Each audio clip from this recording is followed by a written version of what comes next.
Lord Moylan, please tell me, what do you think? Do you think it's right for me to characterise the party as one in crisis? Well, I think crisis is close to it. I mean, when you're seeing a party which is in government but has that level of support in opinion polls, and not just yours, but fairly consistently and now over a period, number of months, when you have a Prime Minister who doesn't have the security of having been voted in by the party membership, you have a wholly unnecessary crisis going on about the party chairman, with increasingly serious allegations that not wholly innocent mistakes were made in relation to his tax affairs.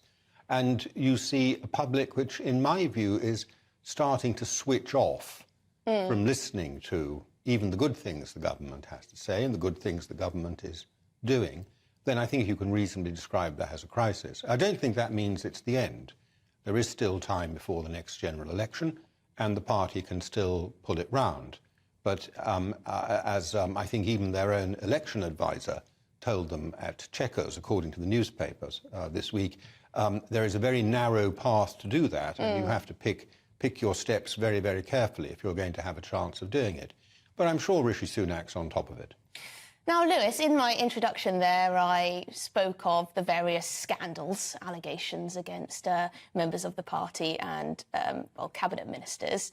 But really, fundamentally to voters, I would argue it's the issues, the real issues, the economy, the NHS, the migration crisis, the small boats crisis, that are what people will vote in the next election. That will be what decides their vote. How do you think they're getting on in that respect? Because it seems there's all these distractions. Yeah, I think it's important to, as we look at these polls and talk about a general election, to remember that that could be 2 years away at the moment. The latest it can happen is January 2025, and 2 years, let alone 18 months, is a very long time in British politics nowadays, as we've seen in recent years. But I think on the issues, at the beginning of this year, the Prime Minister set out his 5 priorities for the government: to halve inflation, to grow the economy, to bring down the national debt, to stop the small boats crisis, and to bring down NHS waiting lists. Exactly the issues that you've just mentioned that I think are at the top of voters' minds at the moment.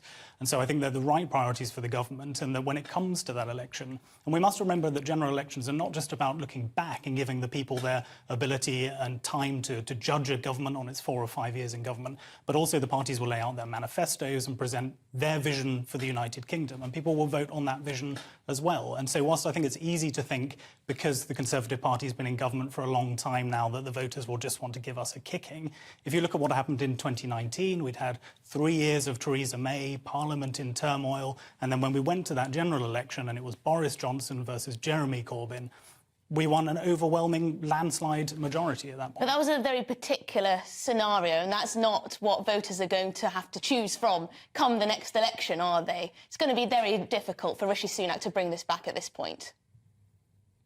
Well, yes, I mean, it is going to be very difficult. I think Lewis is right. I mean, the Prime Minister has picked up key issues that people are very concerned about. The question now is delivery.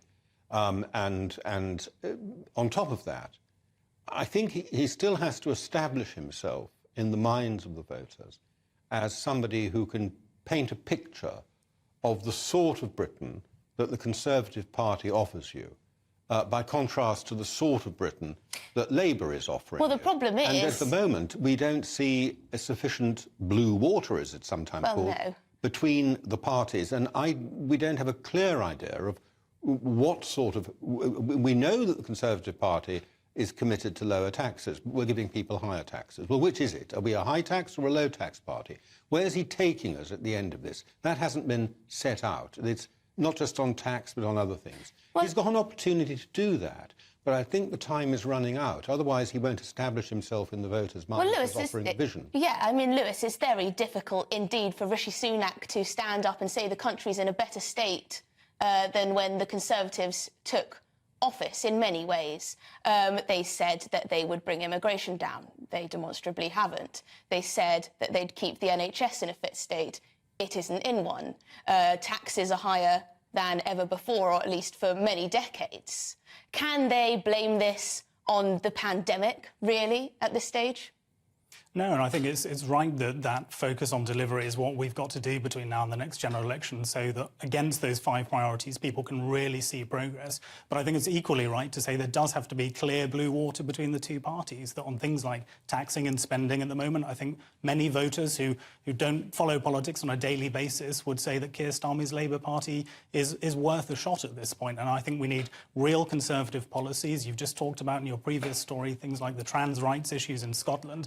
I think people have had enough of this wokeism that's infected our society, and I think there's an opportunity for the Conservative Party to make itself really clear that we are on the side of normal people here who find all of this utterly bonkers, and we're not just going to react to it as it happens. We're going to have clear policies to stop it, and things like lower taxes, things that people always look to the Conservative Party for. But Lord Moylan, if you were out on the doorstep trying to encourage people to vote Conservative, what on earth would you say?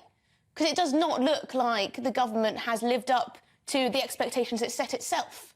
Well, first of all, I'd fall back on the standard thing that many people do use on the doorstep. I'd point out how utterly useless Keir Starmer is. But in terms of the Conservative, and he is, but the Conservative Party, in terms of the Conservative It's not enough, Party, is it? In terms of the Conservative Party, I think most people understand that since 2019, we've had some terrible blows delivered to the economy. They understand that. But what they want to see is a plan and competence, a plan for getting out of it and competence in delivering it. And that hasn't been set out yet. I think if you say to people, I'd say on the doorstep, it has been very difficult, but we have a plan, we know what we're doing, and we're going to deliver this. And this is where we're taking you. This is the sort of Britain that we want to live in, we think you want to live in. Then I think people would give you a chance and come with you, because they recognise that COVID and Russia invading Ukraine, these are things that are not the government's fault. They came from other countries, they've come from elsewhere. And we've had to manage them. So I think people would recognise that, but I don't feel that's quite what the story the government's getting across. And that's why I don't think it's just enough to say, I've picked your top 5 concerns and I'm going to deal with them. It has to be set in a bigger vision. Yes, anyone can do that. Anyone can say, oh, this is what you care about based on opinion polls. It's not very difficult. It's about how you then handle those issues going forward and how you make people's lives fundamentally better, or at least allow them to be. But I think one thing, Lewis, lastly, is that there's a lot of confusion when people look at the government. For example, over immigration. You've got Suella Braverman being very clear that she wants to get numbers down, even if it means cracking down on the number of foreign students. Yet then you have the Treasury, of course, saying, no, we need this for economic growth. We need more immigration, not less. What is it? What are people actually voting for when they put their cross in the Conservative box? Well, they're not voting to be run by the Treasury. And Lord Moylan, Lewis needs to have the final word. Would you agree with that? They're not voting to be run by the Treasury. Yeah, I think people vote exactly as you say, for a better life, right? So we need over the next couple of years to paint that picture for them of what are the next 5 years in this country going to look like. But we do also need to reflect on, we have achieved some great things in this period of time. COVID, of course, has knocked things off course, but remember how we reacted with the vaccine situation at the time, much unlike the EU and the catastrophic response that they had to it. We were elected to get Brexit done, and we've done that. We got it done. We now need to take proper advantage of it.